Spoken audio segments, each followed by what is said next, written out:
Hello and welcome to Atlas. In this episode, one sits down with Lynn Mahoney, the 14th president of San Francisco State University.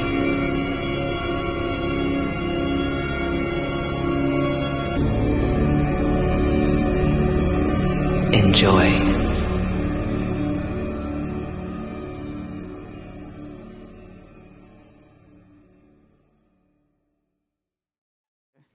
What is an ideal university? How does SFSU's approach to education reflect your vision of an ideal university? An ideal university is a messy place.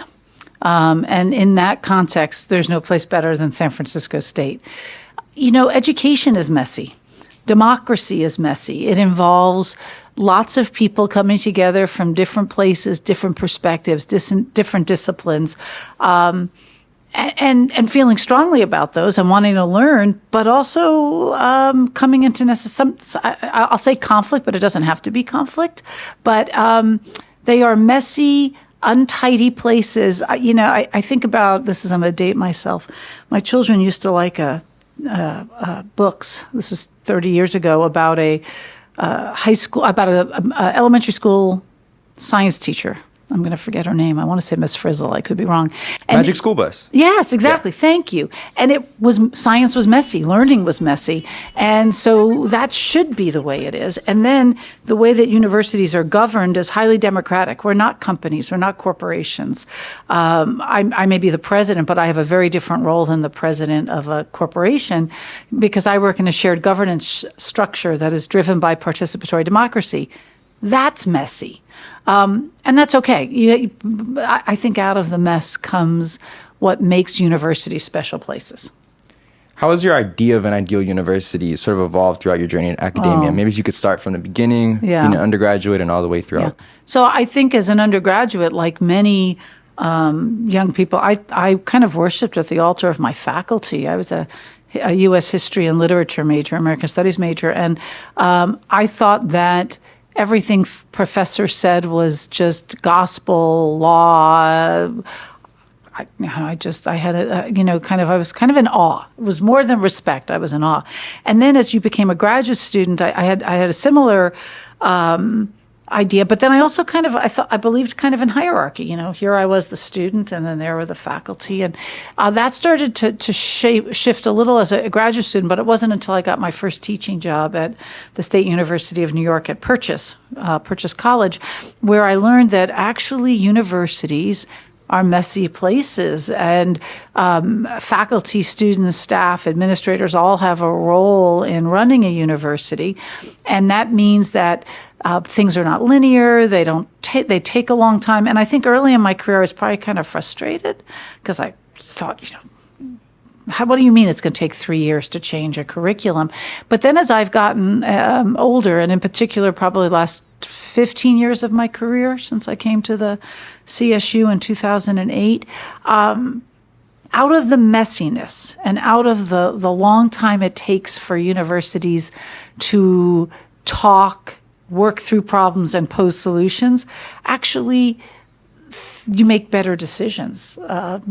So I've learned both patience, and I'm a native New Yorker, so patience is not a virtue I was raised on to have. But I've learned that actually out of the messiness, out of the time, that you often come to better things.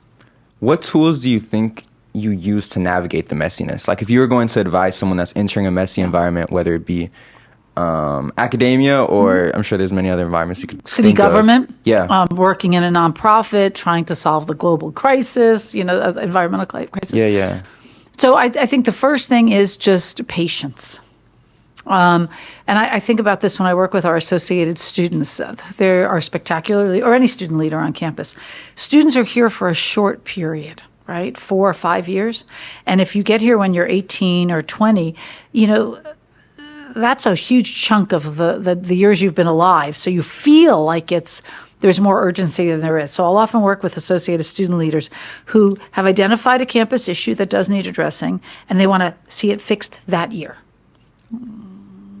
It's not going to happen. So, and not because we're bad, but because that's just not how universities operate. It's not how democracy operates. So, patience is one thing, and respect, because I think I was a very arrogant, as many of my peers were, a graduate student and young professional, where I had more confidence in my own perspective and its righteousness than I should have had. And so, and we don't live in a culture today in 2024 where respect for divergent opinions is the predominant thing anymore, right? The country is highly polarized, so patience, respect for other people's perspective. And then something I learned also by watching some really talented colleagues I had early in my career is it's not actually about you actually accomplishing anything. It's about how do you take a team of people. How do you assemble a team of people? But how do you take whatever, it might be a team you've inherited, it might be a committee you've inherited, and how do you get a group of people to work together for a common end, even if they've brought disparate positions to the table? So patience, respect, and a confidence in the process, that the process will actually lead to something good. When I think about messy situations and the people whom I know that can best navigate them, it seems like a common denominator among all of those individuals is a kind of comfort with skepticism and a disconnect with the ideas that the group is evaluating. Could you maybe speak about the importance, especially in a university context, of skepticism and feedback and collaboration and viewing the feedback and the ideas of others as a form of contribution and assistance rather than a form of trying to tear a person's down. That was so well worded. If you have that typed up, I'd like to get it sometime, because you are right. The hard part, you should be we should all be skeptical. I make jokes all the time about there'll be a newspaper article or something or a social media piece saying I've said something or I've done that, and I always tease people, don't believe everything you read, right? So I think that there should be a kind of healthy skepticism and a questioning of everything in front of you. But then you kind of hit the nail on the head there. Well, what's the balance between that and still demonstrating some inclusion in a conversation? And then the next step is, how do you then take all that and move it to the next to some conclusion, right? Universities are really good at the first part. Although I think it depends by discipline. I think about the difference. I'm trained as a historian, and I'm trained on the humanistic side of history, not a social scientist. And so we can explicate a problem and talk about it. I mean, 10, 20 years, we could go on a long time. And then I contrast that to my engineering colleagues and friends who they want to take something apart to put it back together. Neither's wrong. It's just different disciplinary approaches. So you're going to end up on a committee with all those same people, though. And then you'll throw in the person from the arts. And so I think, first of all, you have to create a kind of a fairly trusting environment that a colleague's opinion will be at least listened to. And then I'd like to say respectfully argued against. I've not found in academic circles where I've faced the kinds of things you might see in a paper where someone says something in a meeting that's so horrible you feel the need to really speak up. But balancing that skepticism with the desire in an university setting like ours to make sure that everyone gets to talk, and then moving forward, it's a skill. And I think one of the things I don't think we're as good at in higher education in all disciplines is teaching people how to navigate that kind of environment. Yeah. A lot of our disciplines are still pretty, you work by yourself or maybe with one person. But that's not, I think, what real life is like. I have this practice of writing Substack articles whenever I'm passively consuming maybe a book or a lecture series on YouTube that I find interesting. And I was watching a lecture series. It's Y Combinator. They're in kind of like an incubator for startups. Yeah, I know someone whose startup went through that. Oh, cool. Yeah, it's the only one I know of. Yeah, so yeah. You're just and the ex-president Sam Altman was the one giving the lecture that I was watching. He was talking about how the metrics that you pay attention to as a founder dictates the outcome of the product of the company. And it got me thinking about the importance of choosing the right metrics. Right. to gauge success. And I'm curious, like, what metrics are you constantly monitoring to measure success here at SF State, and maybe which metrics do you think matter the most to you as president? So I'm going to answer that, and I'm going to ask you a question. So it's easier for me. I'm not starting anything, right? I joined a university that at that time, I don't know, we were 119 years old, and now we're 125 years old. So I'm joining a venerable institution, and we are a member of the California State University. So for me, the primary metric, are we retaining and graduating our students in degrees that have a lot of integrity and that lead to post-secondary success. And I don't measure success what you do when you graduate, right? That's, if you're an accounting major, we can measure your success 1 year out, maybe computer science. If you were an American Studies major like me, it took me several years to find my footing. So, but for me, first and foremost, are we retaining you and are we graduating you? Because if you come and you take, now there'll be some students, we discussed one, who have a passion that leads them to someplace else. Or they want to go home, right? This is a little too far for home from them. That's okay, as long as they end up someplace else. But most of the students who leave tend not to come back to higher education. And so I feel, I felt this in every role I've ever had, including professor, that it was my obligation in whatever vantage point I had to retain and graduate students. But you used an expression at the beginning of your question. Did you say Substack? Substack, yeah. Okay. So today, George Takei, whom was a famous actor from the Star Trek series back in the 60s. And he has, in much later years, in addition to acting, become a very well-known Asian American and queer activist. Very, very active on social media. I think he's 80-ish, but very active on social media. He announced today his retirement from social media, except Substack. So I don't know what that is. Oh. So if you could tell me what that was. Yeah. Because I was going to look it up at some point later today. Yeah. So I'm still a new writer, I guess, on Substack. I mainly just wanted to like flesh out a writing practice.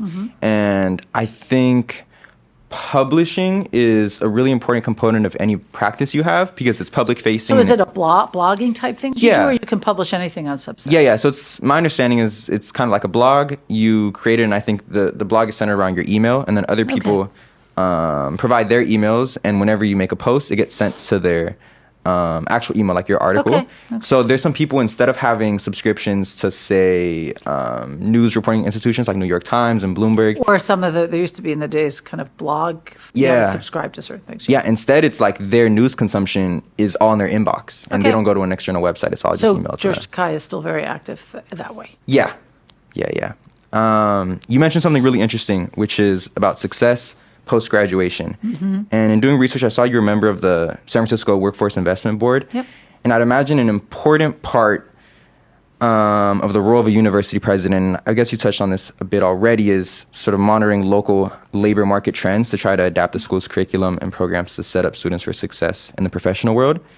I'd love it if you could share with us maybe how you think about this issue of setting students up for success as they enter the workforce, as well as maybe how you stay up to date with labor demands in the market. So I would say that in large part, this curriculum is controlled by faculty, and they know their disciplines best. So that it's how do we provide an environment that faculty can remain connected in those ways, so that they are constantly evolving what they do. I think my job is relationship building. So I'll give you an example. I'm on the Workforce Investment Board. I'm also on the Chamber of Commerce, and I'm on the Bay Area Council, which is kind of like a Chamber of Commerce for the whole region. And in fact, I'll share with you that the president of the Bay Area Council, Jim Wunderman, is a San Francisco State alumnus. He majored here in political science in the 80s.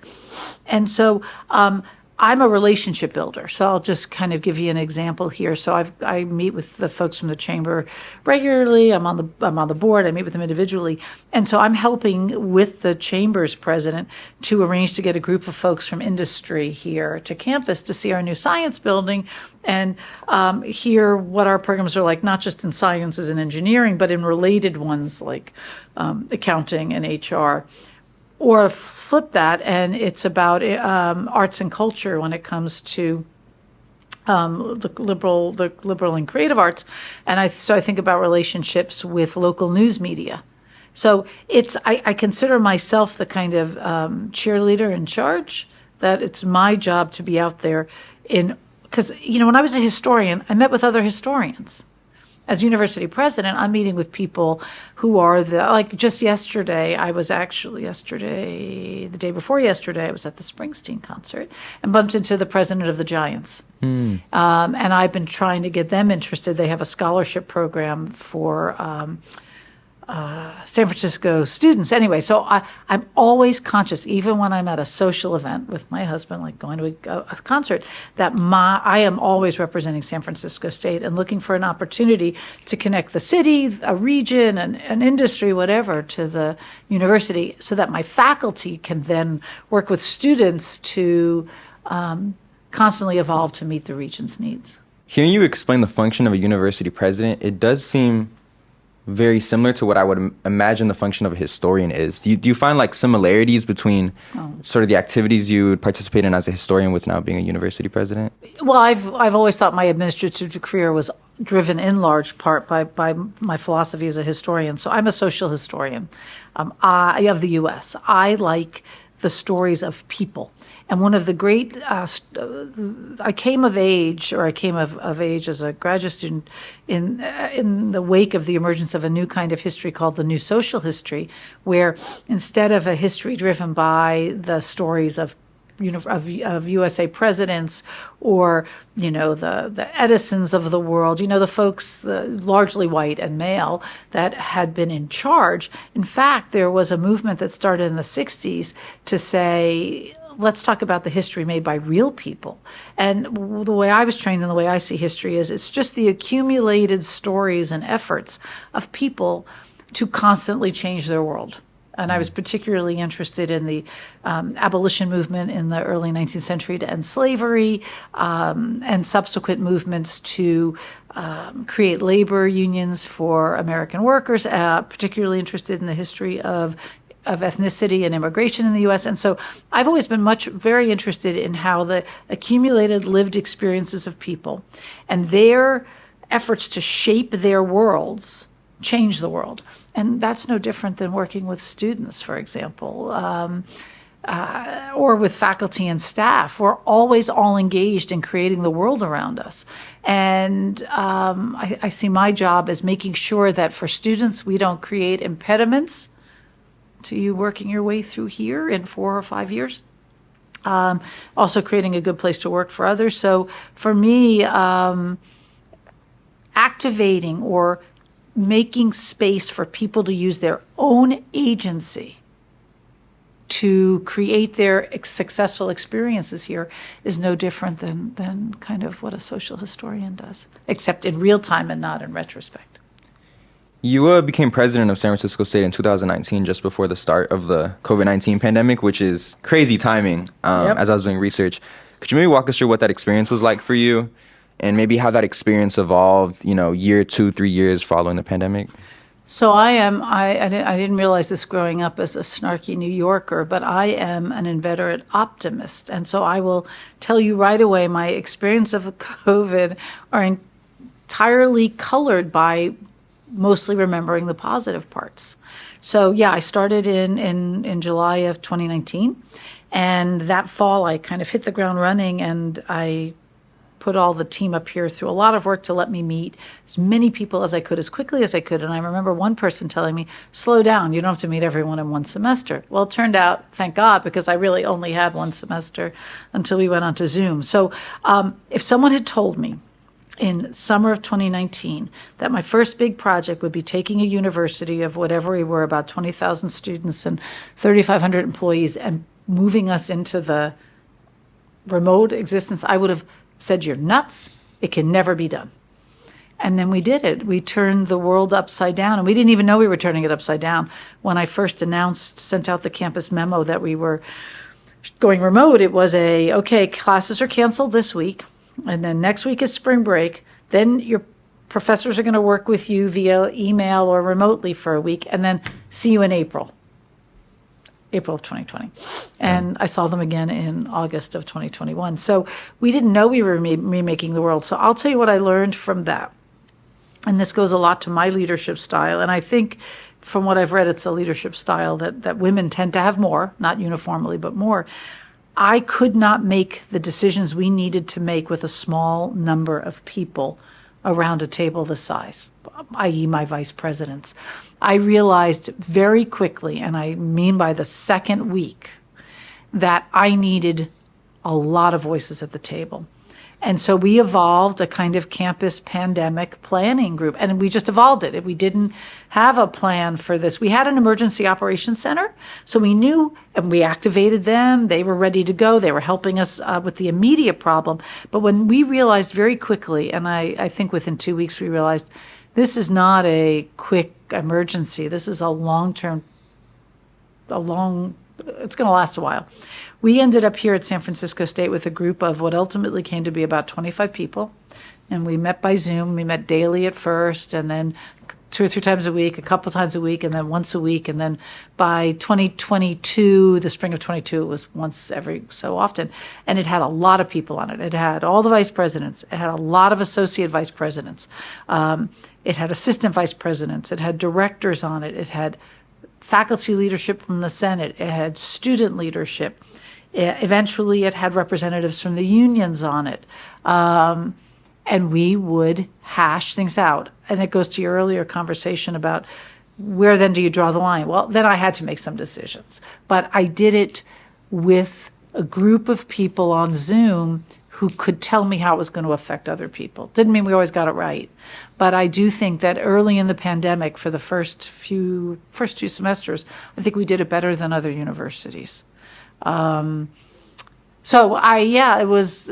had done professional development programs on becoming a president, on what to do now that you are a president. No one ever mentioned a global pandemic. I had done a pandemic training as a vice president in New York in 2007, and in every case scenario that had us work through, it lasted 3 weeks. Wow. Clearly, we really were unprepared as a country for what finally did happen. But I as I still do, rely on. I like to hear a lot of voices. Again, goes to maybe my training as a social historian, to think about the impact of things. But I'll tell you, so the big thing I learned was that, oh my gosh, universities could change themselves almost on a dime. And that first spring, people were kind of muddling through. I know, it was hard on faculty, it was hard on students, everyone did the best they could. Then we got better and better at it. And now, 4 years later, there are things that I think we would all say are better. I think we're still struggling in some ways, but I think there are other things we'd say we do better now as a result. And I will say this at my retirement party sometime down the road. I have never been more impressed with a university than I was with this one in August of 2021. So we were going to reopen, and we had to follow the 6 feet apart and some other things. But the rules were changing. It was unclear. And then in July, Delta came. I think we all thought, we're going to make everybody get immunized, and everything's done. And then the Delta strain came, and cases soared again. And it looked like we weren't going to be able to reopen. And then this university, folks from procurement to health services, there wasn't an office to faculty, to staff. It wasn't an office who didn't get involved. We had to implement our own vaccine program. We had to implement mass testing on a regular basis. These were things we'd never done before. But there was a commitment to get us reopened in fall of 21. And I swear in 4 weeks, I've never seen anything like it. People got it done here. I was really proud. I remain very proud of that moment. You mentioned just how much of an optimist you are. And, preparing for our conversation, I had tons of other conversation with just students and faculty members about, what would you want me to ask the president? What do you want to hear the president talk about?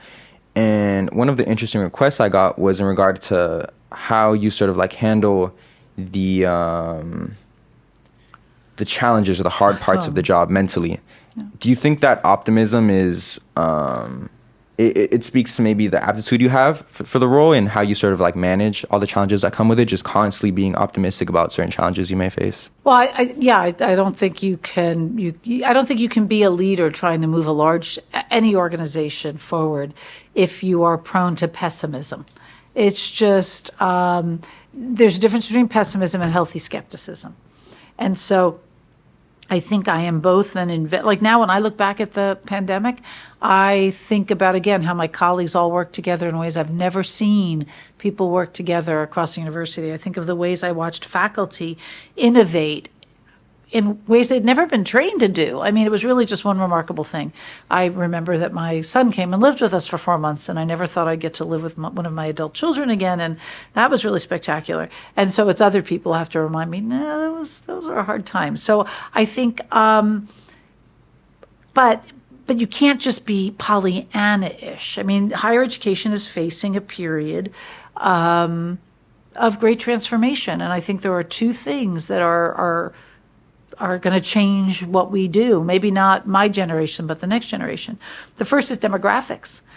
Since the early 20th century, but certainly since the 1940s, higher education has just gotten bigger and bigger and bigger. The U.S. Grew through immigration.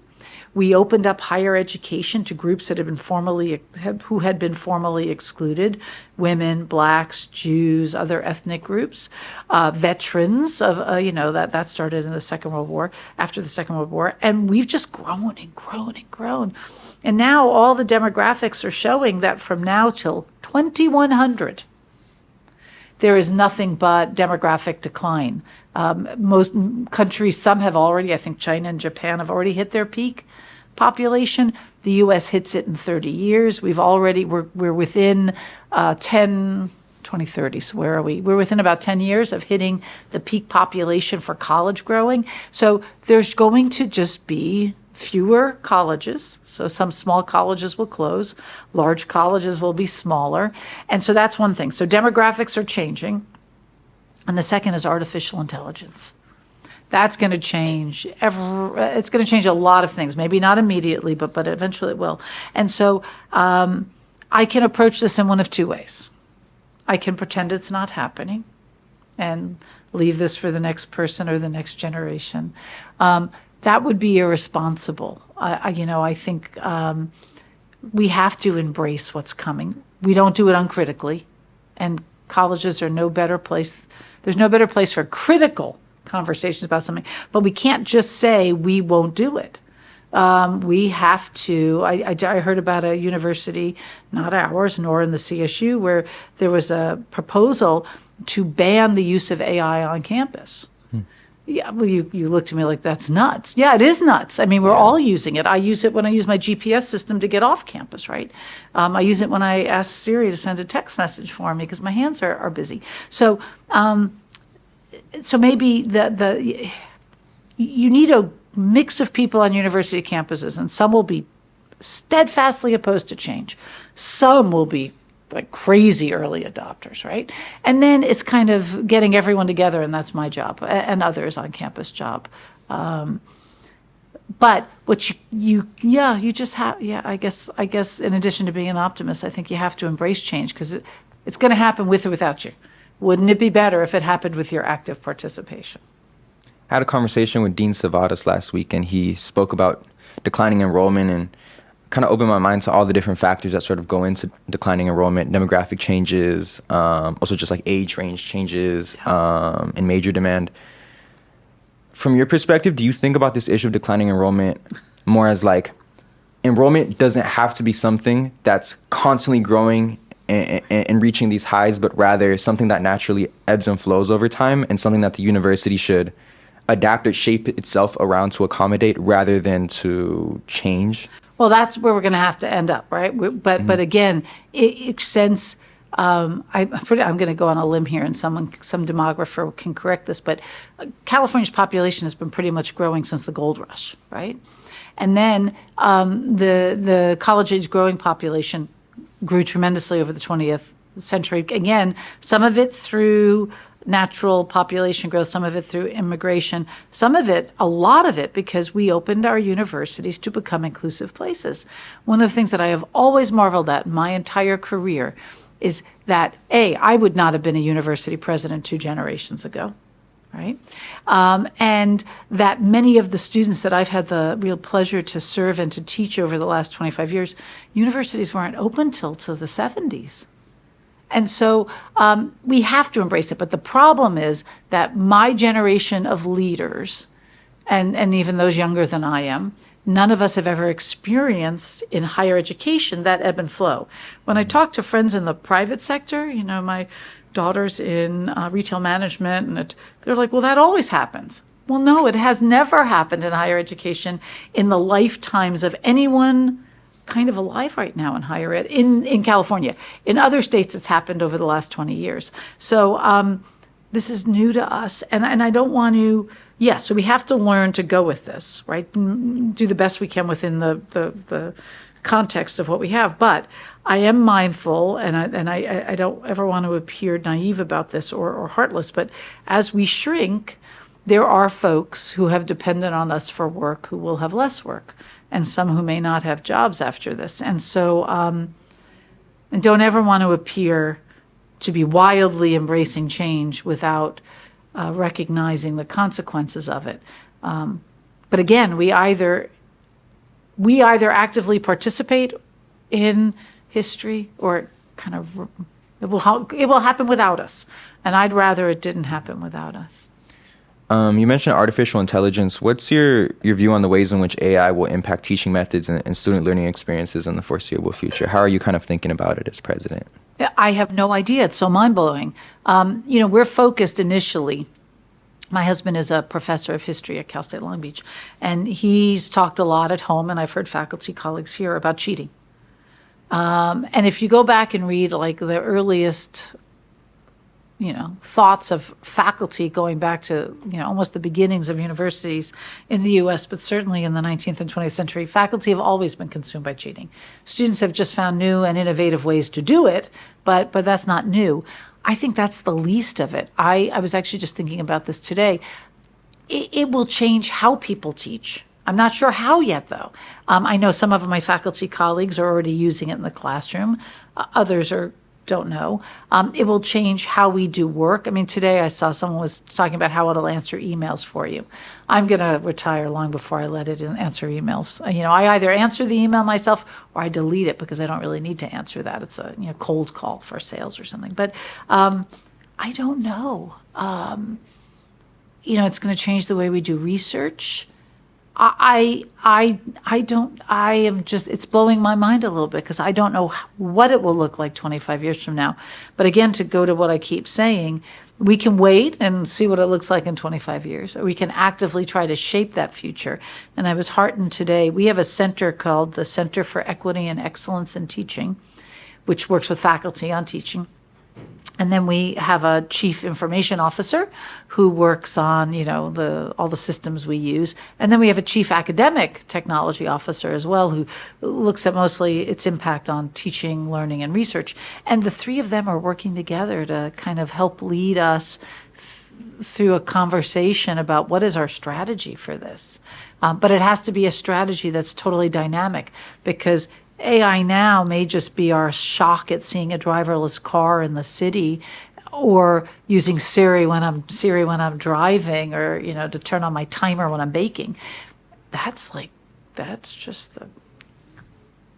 when the cavemen first developed the wheel or something. There's so much more coming. And to kind of outline how you as a university president approach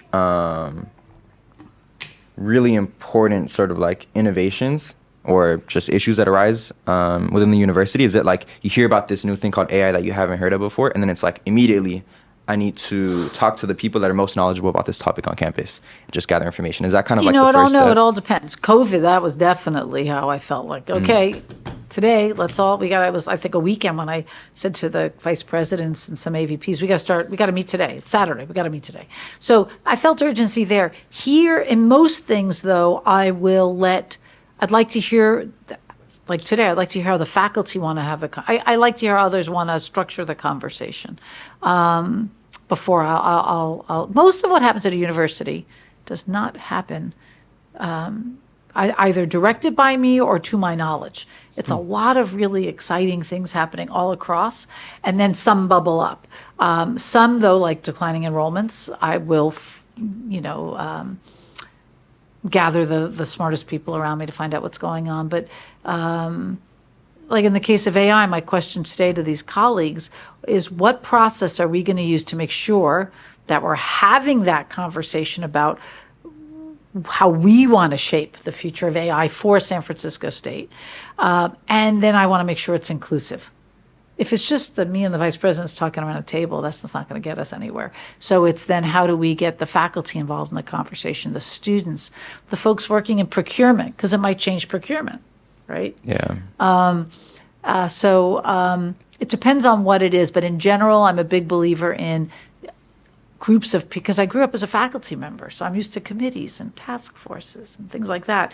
But sometimes you use what is already existing, though. You don't have to always keep reinventing task forces. So it depends on the issue, but sometimes it's something that I find urgent, or I meet with the Senate Executive Committee monthly. I meet with the Senate Chair monthly. I meet with other groups regularly. They'll bubble it up to me. In the case of AI, I was reading how it was going to transform higher ed, and it was bubbling up at the same time. Cool. Also, a ton of my preparation also consisted of me like reading your letters to the campus community, and I really got the sense that like you take your time in being as thoughtful as you can in the way you communicate with all the students. Which is why I'm not letting AI write those. Yeah, no, that's good. ChatGPT written a letter to students would be crazy to see. Right? I've actually thought about doing something like, even for this commencement, ChatGPT, write me my commencement address. Yeah. And then seeing how it would differ from what I was going to write. But I'm a little afraid to see that it might be better. Maybe that's right. Oh, yeah. I doubt it. There's definitely an SNL skit there. There is definitely an SNL skit there. I love if you could maybe give us some insight into like your creative process in writing the letters, and maybe if there's times in which you're sort of like struggling with a challenge or thinking through a problem the university's facing, and you just start writing a letter and you actually like arrive at an insight in the middle of you just writing a letter to the campus community. All the time. So I like to write as the first thing. It's part of why I became a historian. I like to communicate. I just like to communicate. And I would have said 30 years ago, I like to primarily prefer to speak to people, but you can't speak to 22,000 people here. So I've watched in previous jobs I've had, or watched other universities, and lack of communication is never the right response. So I'm sorry, it's just never the right response. The question is the right communication. And so I do give a lot of thought to audience, to what the goal is, and I do rethink it a lot, and I'll often get opinions from folks. I like to communicate to sometimes I just have to share really, nuts and bolts information. Other times I just want to share kind of what's going on or what I'm thinking about. But I will think about whether, first of all, is the audience. Does everyone need to hear this, or is this a message for students and employees? And I do constantly evolve it. So I'll just give you one example. I sent out a message right before spring break. And I initially was focused on thinking I would do one message for employees and one message for students. And I solicit feedback from people who are good communicators and know the campus well, or there are people who are just closer to their ears or closer to the grapevine than mine. And I started, and then I realized, no, that message was something that everybody needed to hear together. So, and I felt badly because I had gotten some feedback about one draft and then told folks, sorry, redoing that, here's the new one. So I think about it a lot, and I try to think about what I need to communicate, but also what will have value to the people who read it. I've got one colleague who constantly tells me my messages are too long, but I'm a historian. I swear I try to make them shorter, but I like text. I want to explore this issue of managing politicized conflicts of free speech. Yeah. In a letter of yours written a day before the Turning Point USA event held on campus, you explained that the university is legally obligated to support freedom of expression, and also said, quote, I support freedom of expression because far more often opponents of the basic right have used it against causes I hold dear, like educational equity and civil rights, or to stifle accurate depictions of history in textbooks. I support freedom of expression to protect us all.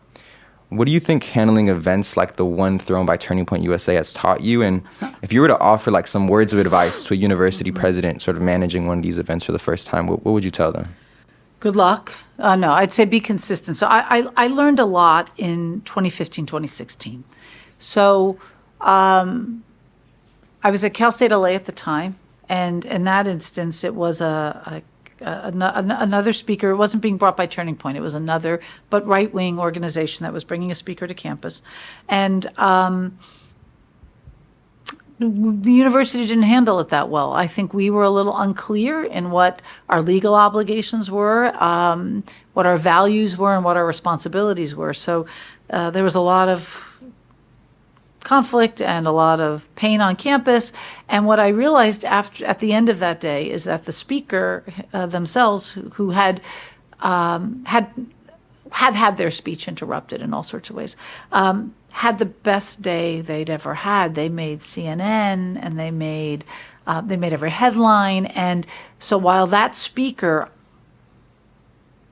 I think, felt okay at the end of the day, I saw our students and some of our faculty and staff so deeply traumatized.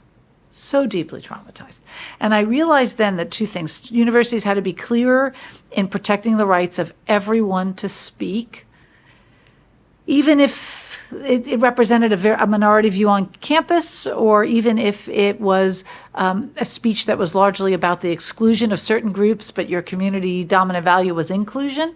You had to defend the right of the person to speak. But, and this is the thing I learned, by the same token, you had to recognize the pain that speech caused. But you don't solve the pain by shutting down the speech. You don't solve the pain, but you try to provide space for the people who are, and I don't want to use the word offended, because too many people, I think, are caricaturing college students and academics as, oh, they're snowflakes, they're easily offended.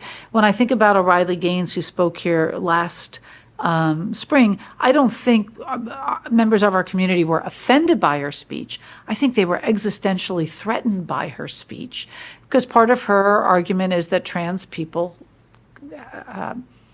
cannot participate in sports in their chosen identity, or not even chosen, in their actual identity. She wants to go back to biology as destiny or something. And so that's not offensive. That may be offensive to some, but for some of our members of our community, it's an existential threat to who they are. That's worse. It's more painful. But so I can't say she can't speak, and I won't say she can't speak, and I'll go to that in a second. But by the same token, we have to make sure that we have the resource centers open to say, this is horrible for you. What can we do? Well, we can't stop the speech, but what else can we do? And the reason I'm really adamant about not stopping the speech is, as a historian, far too often it has been used to actually stifle progressive change. So it was used to keep the left down during the 1940s and 50s and 60s. And in particular, really, prominent historians lost their jobs in the 1950s because of their affiliation, whether real or supposed, with the Communist Party. It has been used to stifle the civil rights movement. You look at the way that J. Edgar Hoover used the FBI to stifle or to throw into disregard people like, Robert Kennedy, Martin Luther King, and 1,000 other activists, including, I'm sure he had files on folks here at San Francisco State. So I think you have to be very consistent to protect the right of anyone to speak, while recognizing, though, that speech carries a cost for others, and providing some space to address that cost without saying no to the speech. I think we have to be much more consistent. We have to educate students. In the wake of the Riley Gaines, I did get some very unhappy emails from community members. And again, I answer if it's someone using just profanity, I delete. But if it's actually someone, even if they're angry, dear President Mahoney, I have no idea what you were thinking. That was terrible. Why did you do this, right? I'll answer every one of those. And with few exceptions, once I explain the legal obligations we have, and also why I have to, as a historian, support, and it's about academic freedom too. People are shutting this down all across the U.S. I was very frustrated last year when Fox News and others made such a big deal about the 50 or so students who interfered with Riley Gaines' ability to leave the building. And that was more our fault than others. But because as that's happening, the governors of other states are outlawing DEI.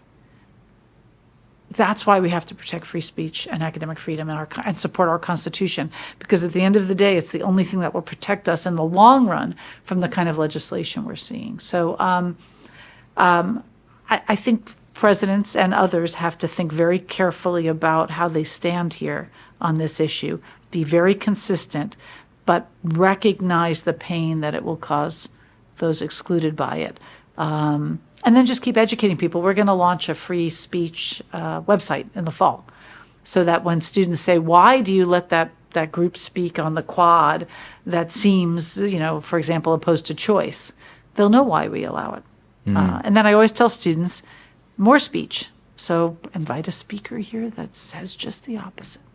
Yeah, I think one of the ways in which people that want to shut down speech miss the mark is that you can actually frame what people would consider hate speech differently and say that it's actually an opportunity to have a dialogue on campus where you can actually platform the dispelment of ideas that aren't actually that great, rather than shutting them down and allowing them to gain strength inside of these bubbles where they go unchecked. Yeah, because then they just amplify, like the image of what occurred when Riley Gaines spoke.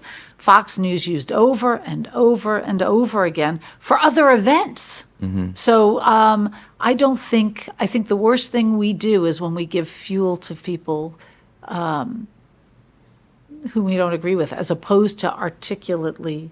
Like I wish, and I'd love to see a different conversation here about trans people in athletics. Yeah. Instead of just yelling at the person who spoke. It's a really interesting kind of event that's being held, because it's almost as if the amount of attention that speaker can attract is predicated on how extreme of a reaction the students have at the university.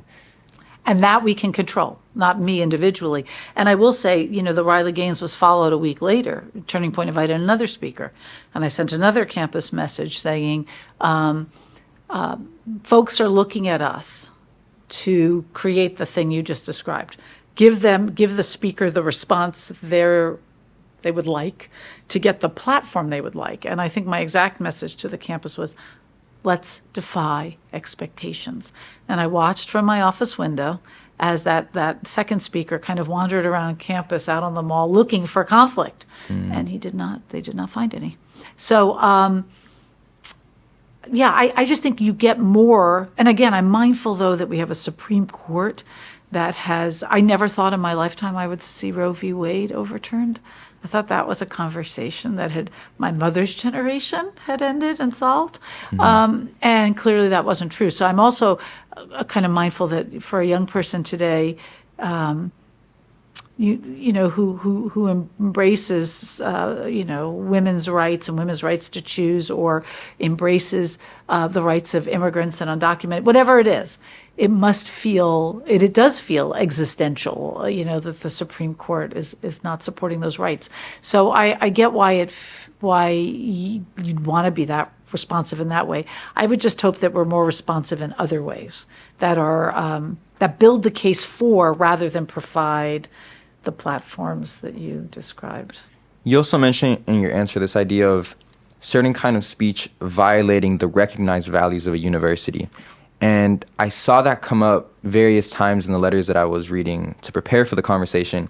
And it got me thinking about how a university should arrive at the values it recognizes. And maybe there being value in different universities having some variance in the values that they recognize to reflect the community.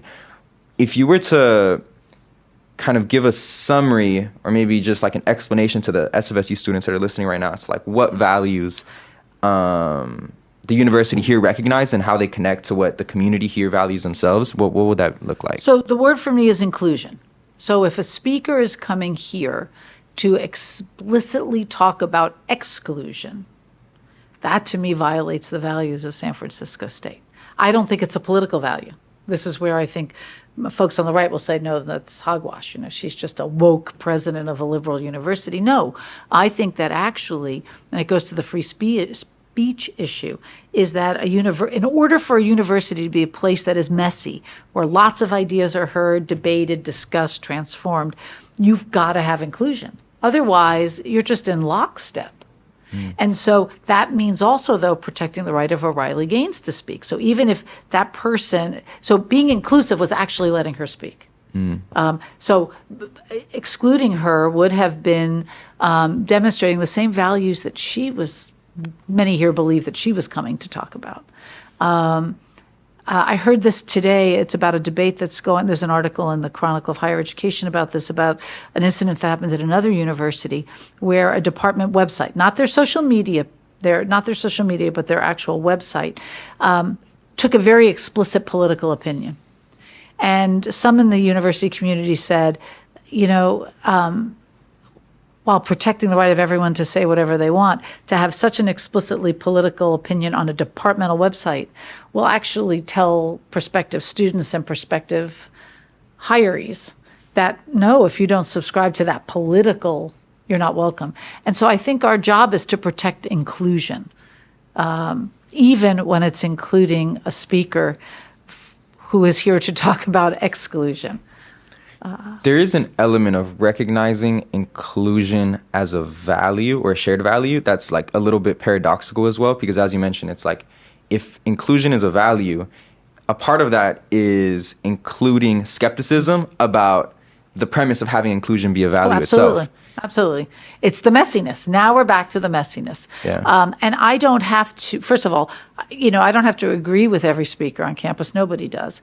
And it's my job as university president to never, I'll give you the example of like graffiti. We've called it out when it's violent, when it embraces the killing of, literally the killing of another group.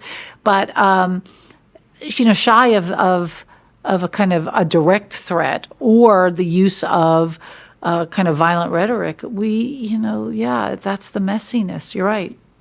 I have to embrace the same folks who say very terrible things about me. Yeah. But because that's part of the inclusion and the messiness. And, zooming out a bit more, I want to get your perspective on free speech and this concept of hate speech just more broadly in the country.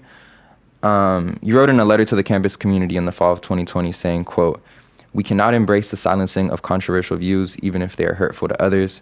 We must commit to speech and the right to dissent, including condemning ideologies of hatred and violence against unarmed civilians." And I've heard you in other letters talk about how you recognize this issue of free speech and hate speech as like an issue central to our time in this country. I agree.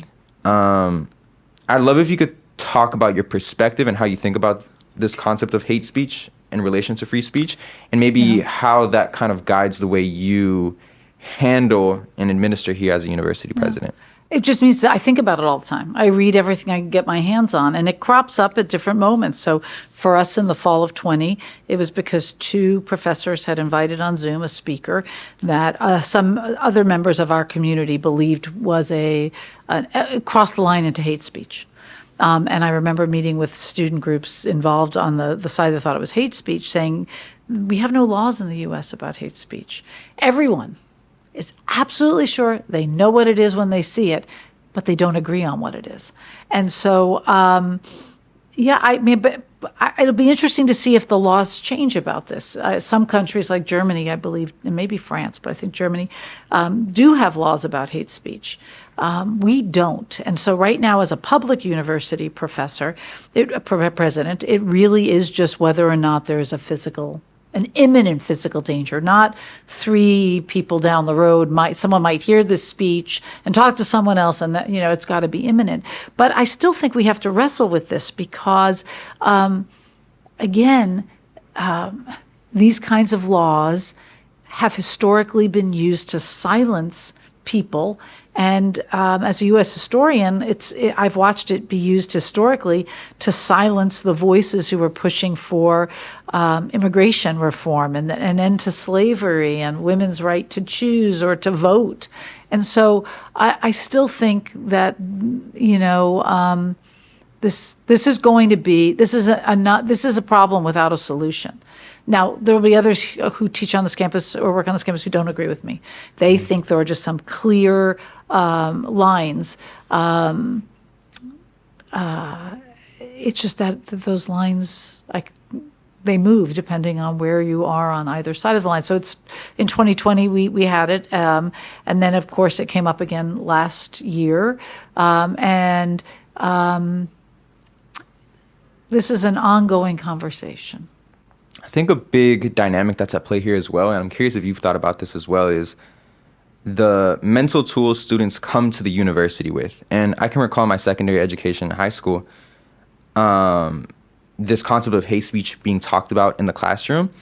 And I was really disappointed because I felt so many times teachers or just grown-ups in the room facilitating discussions among students would approach this issue of hate speech saying, this isn't speech that should be allowable. We condemn like the inception of this speech, right? And we want to stop it in its tracks. Whereas I actually thought that like the right approach is to say to the students that like hate speech is something that is going to have to exist because of the legal framework of the country. And if anything, it's an opportunity for you to sharpen your critical thinking skills, so much so to the point where you can combat hate speech and offer better arguments whenever they're presented. And you can condemn the content of anyone's speech. You don't have to. I don't think you have to always say, I respect that position, right? Mm-hmm. You can actually say, I really violently disagree with that position, or, but, and here's why. But you've got to allow the speech. I mean, there is no legal definition of hate speech in the U.S., and I think most people don't realize that. And it sounds like your teachers didn't realize that. Mm-hmm. And I think we all would recognize certain forms of it as hateful, and we can condemn the content of the speech, but you still allow the speech. Yeah. There was a controversy back in December that I think relates a lot to this, the dean controversy with the MIT, I think it was president, Harvard, UPenn. I was curious if that was a controversy you were paying a lot of attention to, and if you were, what were kind of like your key takeaways in paying attention to that controversy? So I wasn't at first because, to be perfectly frank, the problems of universities with multiple billions of dollars in endowments don't draw my attention generally. It's different. But obviously, I did pay attention. I particularly paid attention to Claudine Gay. And when she had to step down at Harvard. A couple of thoughts. I think most people would agree that sometimes you can't just give a legal answer. You have to give kind of a human response to. That being said, I don't think that those kinds of hearings that legislatures set up are really meant to be conversations. They tend to be more hammering of questions, right? I worry that, again, there are states in this country right now that are legislating against academic freedom and against free speech, and they're targeting progressive values or I wouldn't even call them progressive. I think having a Black Unity Center is a common decency if you have a university that serves Black students, and the same with a Latinx center, and the same with an LGBTQ center. Folks who come from historically marginalized or currently marginalized communities, need a space that does programming and things like that. I mean, and there are many more things they do than that. But so here we have states. This is, to me, the greatest threat to free speech in the country. It is not student activists. I am tired of people making a big deal about protests on campuses. There have been protests on campuses for hundreds and hundreds of years. In fact, I saw a video of a protest here in the 1970s in which a faculty member had invited someone from the Nixon administration. I'm going to forget the details. Well, there was a huge protest. They shut down 19th Avenue. Someone sent me the video of all this. So this whole thing that students are out of control and stopping free speech, that is not true, actually. That is one of those media or politically driven narratives that we have to dispel. The biggest threat to free speech in this country right now is state legislatures who are, or governors who are shutting down equity or identity-based centers and saying you can't teach ethnic studies in the school system. That's the biggest threat. And so I found that conversation that was occurring in D.C. a little bit distracting. So while there's this thing going on, all these other really bad things about free speech and academic freedom are happening. I do worry a little bit that as women, and especially women of color, have ascended to seats of authority, that the attacks seem more personal and vicious than they were previously. So I had some thoughts about that too, as a female president and as a historian. Yeah, I think it connects with affirmative action programs, and when they're instantiated, some people take it as an opportunity to say that, like, oh, they weren't deserving of that role, and it adds like an extra, I guess, layer to target that individual. Claudine Gay is a very well-respected academic whose academic record, as far as I read, I don't know her. I've never met her, or we travel in very different circles. But as you read her resume, I think best undergraduate thesis at Princeton, maybe. I mean, this is a prestigious academic who, there may have been some citation issues with a few things, but the kind of attack from all sides on her was really horrible to watch. I had mentioned earlier that part of my preparation for the conversation was having other conversations with students and faculty members, and one of the topics that I heard come up most was this issue of the SFSU budget and tuition hikes. Yeah. I think maybe the best way to start off this conversation is just kind of offering you an opportunity to kind of contextualize all these dynamics that students are kind of observing going on and give everybody a foundation to sort of start on. And they did end up kind of all conflated. So let's just start at the CSU level, right, at the system level. So we are one of 23 campuses. We are governed by a common board of trustees that meet every other month in Long Beach and are appointed by the governor. So, and they have tenures, so some of them were appointed by previous governors, some by the current governor. And they did an analysis last year, so 22-23, in which they showed that there was a large and getting larger budget gap for the CSU. So we have a budget as a system, and it comes from two places: the state. Primarily, the state gives us money they collect for taxes, and then we collect tuition from students. Those are the two primary places we get funding from. And they did an analysis that showed a multiple, I think, $1 billion gap in the CSU budget. And the governor's compact promised us new monies, but nowhere near enough to close the gap.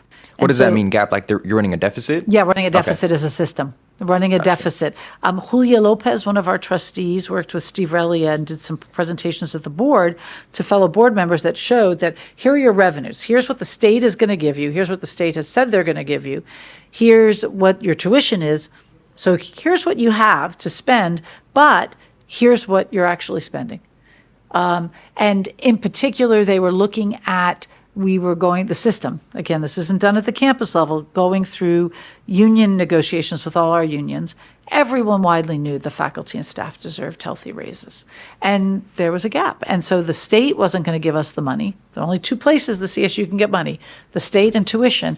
And so the trustees made a very reluctant decision to increase tuition. And so that was because the CSU is not funded enough by the state. There has been, and Governor Newsom has been very generous to us, as have our state legislators, but it doesn't make up for kind of years of defunding going back. I saw someone said recently going back to the 80s.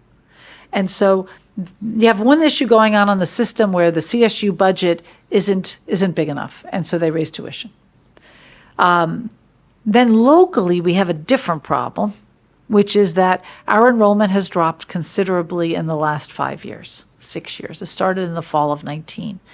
But our spending has not. And that was partially because during the pandemic, things were very noisy. We had to have smaller in-person classes, but we had federal funds to pay for that. So we didn't. So it goes to what you said about ebb and flow, right? You would think like every year your enrollment goes down or it goes up and you adjust. We didn't make those adjustments because we had federal funding and because the health laws were saying smaller classes. And I think we all thought there'd be a bigger rebound in enrollment than there was after the pandemic. So our own local problems are that we are spending as if we have, I'm going to use a rough number, as if we have 25,000 students or something, but we have 19. And that federal funding was strictly pandemic related. It was the HERF funding, the Higher Education Emergency Relief Funding. Okay. And so now there's no more emergency, no more federal funding, and we we were spending as if we had 25,000 students, and that meant that 25,000 students were paying tuition, but we don't have those students. So the first thing we have to do is reduce our costs to absorb the fact that we don't have those students paying tuition. And then starting in this coming up fall, the Chancellor's office is also saying the tax dollars, the state dollars that you got for those students who aren't there are now going to go to Southern California institutions. There are about eight of us losing funding and about eight getting new funding, and then some in the middle that are just staying neutral, because the funding has to go to where the students actually are. So you have the tuition increase over here. That's a system-wide thing.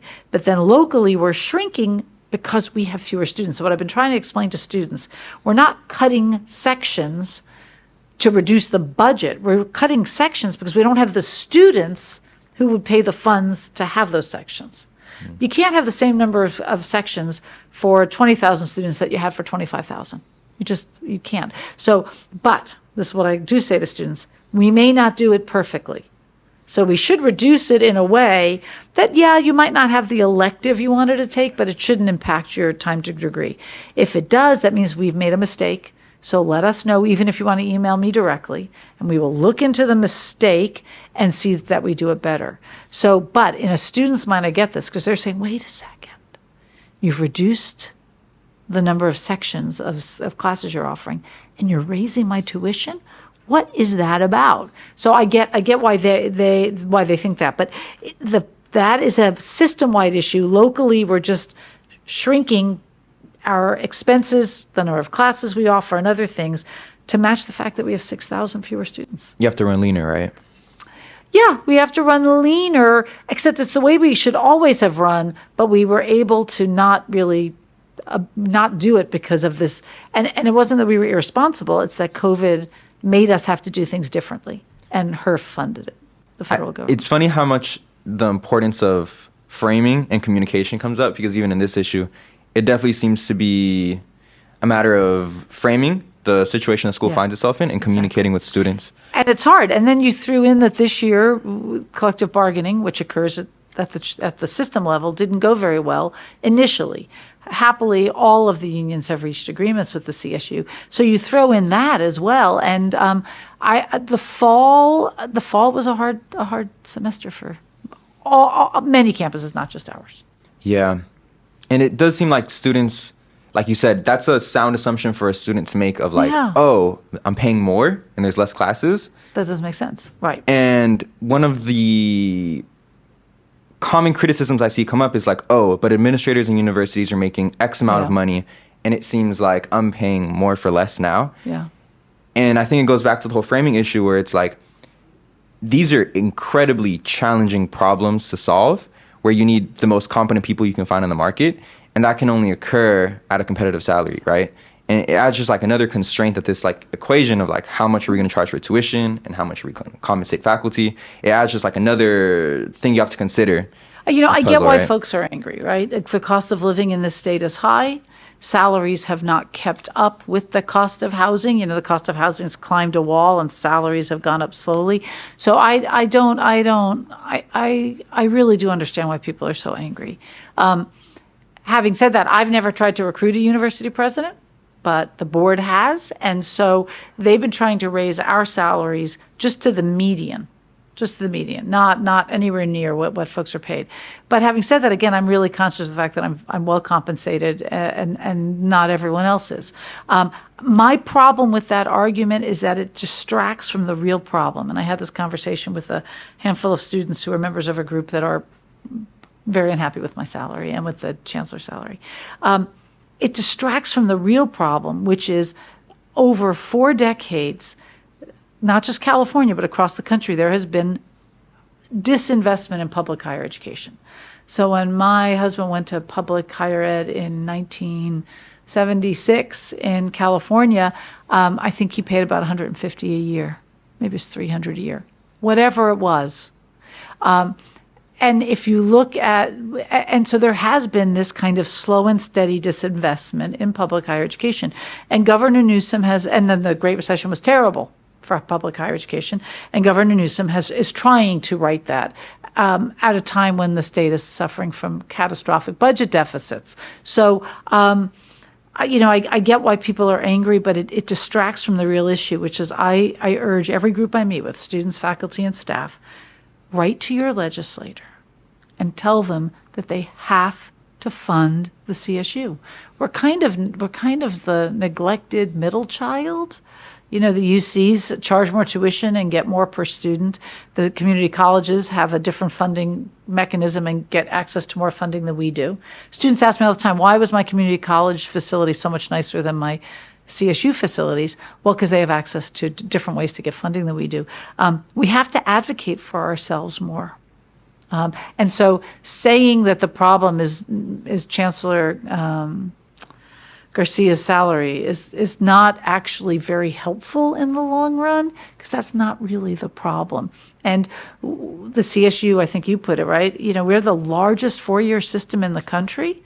You had to pay a competitive rate to get the kind of chancellor that we got. Yeah, I mean, you might run into a lot more problems if you try to pay the minimum in that regard, right? I want to explore the affordability of housing and, the West Campus Green project. What are some ways in which the school is sort of like addressing this problem of affordability of housing, and maybe how that connects to this broader issue of Well, to me, this is the issue. I lived in Southern California for 11 years and thought, well, how much worse could San Francisco be in terms of cost of living, right? Mm-hmm. LA and Orange County are expensive too. It wasn't like I was coming from Bakersfield and Fresno. I'm stunned. I am absolutely stunned at the cost of housing here. And now, sadly, I think we were at the forefront and other places are catching up. And so this is something that this keeps me awake. So what we're doing is there's no one solution. I wish there was, but it's going to be a lot of solutions. And so 3 or 4 years ago, and I also get this question all the time, why are you building a new residence hall when Thornton and Hensel look the way they do, right? Completely different pots of money. It's, it's very different. There are a lot of state laws about this. So about 3 or 4 years ago, the state of California, the legislature put aside, a couple $2 billion, I don't remember the details, a lot of money into a program for student housing in the community colleges, the UCs, and the CSUs. And we were told to submit proposals to the chancellor's office and that they would rank them. Well, we all did that. We submitted proposals, and because we knew we needed housing, we had a proposal for a res hall ready to go. Got it in. Well, the legislative analyst or the Department of Finance did a study, and they said to the legislature, first campus you should fund in the CSU is San Francisco State. And they did that based on housing demand we had and how horrible the cost of rentals are in San Francisco. And we had a project ready to go. So they give us $116 million free dollars. It wasn't like they gave it to me and then I could decide what to use it for. That or nothing. And to say, I really applaud my colleagues who are ready to go on this. So we got the funding, and it has enabled us to build a new res hall, which will open in August. But because we got state funding for it, we didn't have to take out as large a mortgage. I'm just going to use the language we use in our own lives. So we don't have to pay as big a debt back. So we always kind of take all the costs of housing and kind of spread it across all the units. So what we were able to do is create a program for 750 of our lowest income first-year students who will pay, I think, 25% less for housing. Now, I know someone's going to say, well, that's 750. What about the rest? So we're going to have to just keep finding the different solutions to this. I'm very focused right now also.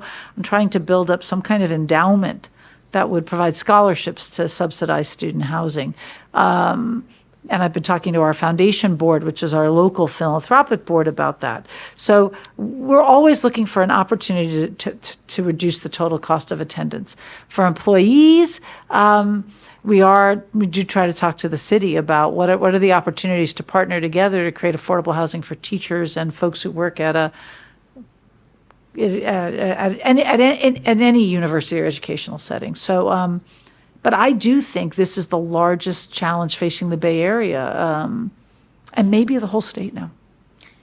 I know we've talked a lot about the costs associated with being located here in San Francisco. I want to talk a bit about SFSU's locational advantage, being right in the heart of Silicon Valley, and maybe how that's sort of impacting the strategy of the school going forward. Is that locational advantage kind of like a focal point of the strategy, and what are some ways in which you feel like you're trying to leverage that advantage? Absolutely. So, and it's not just the heart of Silicon Valley, because if you're interested in arts and culture or social movements or, the Bay Area, San Francisco. So, there are 8 CSUs whose enrollments are declining. And again, they're largely 7 of the 8 are in Northern California, because the bulk of the population in California is Ventura County and south. So of the 7 in Northern California, we are having the slowest decline. And I think a lot of that has to do with who we are, because the others are fine institutions too. Who we are is part of where we are. So yes, we have to leverage this in a couple of different ways. Just that, do you want to go to school in the coolest city on the West Coast? I think it's the only real city in California. LA's great. San Jose is great. They're not cities. They're different. Best baseball team in California too, right? The best baseball team. Yep. Yep. Go Giants. And so also like the site of museums, music, and then you have Silicon Valley and you have finance, right? You have real estate here too. So it is so we have to leverage it both in terms of recruitment. Come to study at San Francisco State. You'll live in this bucolic part of the city, but then you hop on the Muni, which you've already paid for as part of your tuition and fees. You could be anywhere in the city in not very long, in close time. But we also have to build our partnerships with industry, internships, and it could be nonprofits. Like we have lots of students doing work in nonprofits. So, we have great academic programs, and we are located in the best city. Now, right now, our city's taken a bit of a beaten up by some groups. I get regularly asked from East Coast friends, and this drives me crazy when my fellow New Yorker friends ask me, "Is it safe?" I'm like, "It's so much safer than the New York City we grew up in the '70s." Don't believe everything you read. So I think the city will rebound, and with it we will. But I think the city has to be and is a big part of our strategy, because we are so uniquely situated in terms of everything. Best city, Silicon Valley, arts and culture, nonprofits, government, right? We've got City Hall. We've got lots of alums working there. We're 90 minutes, 2 hours from Sacramento. So, it's not only a part of our strategy, it will be what actually helps us stabilize enrollment. Yeah, and if we take like Stanford University as a case study, it seems like a focal point of their strategy is partnering with partners in Silicon Valley and attracting students to come. And a big selling point is you're going to be right in the heart of Silicon Valley. There's going to be so much opportunity here. And I can totally envision an opportunity for a CSU to offer an affordable version of that kind of experience. And that's some of San Jose's messaging too, because they have a much bigger engineering program than we do. Mm-hmm. So that's part of their messaging. But it's certainly part of ours as well, because we're at the northern end of Silicon Valley. I will say this about Stanford. Almost every sector in higher education is shrinking, except for elite universities. And there's very few institutions more elite than Stanford. So they're also in a sector that is not as affected by demographics. But I agree with you. There's, you can get the same quality education here, and in a much more fun location, if you ask me. Cool. Well, President Mahoney, I really enjoyed our conversation. The closing question I ask every guest is, and you've probably seen it if you've seen some episodes. If you're 20 years old at this current moment, what fields would you study? What problems would you aim to solve? Yeah. It's interesting. I probably do exactly what I did, study American studies, because I'm committed to social change and to making, and so American studies is a field that has always been focused on solving academically whatever the most pressing issues in the U.S. were. So when I was a student in the 80s, it was all about, why is there no socialism in the U.S.? Why have we allowed the wealth gap to grow? And now in American studies, that's still true, right? We're still talking about the wealth gap, but now it's much more driven by conversations about race and how racial inequities in the U.S. have driven those things. So I'd probably do exactly the same thing over again. I tried other majors. That was my 6th. And it's what I was good at and what I love. So I guess I would do pretty much the same thing, because you have to be good and like what you do. Cool. Well, President Mahoney, thanks so much for being on. Well, what a pleasure, and spectacular questions. Thank you.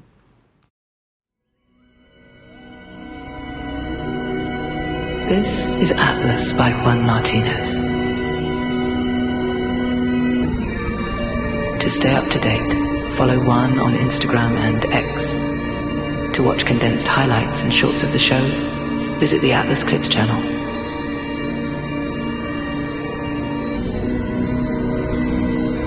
Your viewership is greatly appreciated.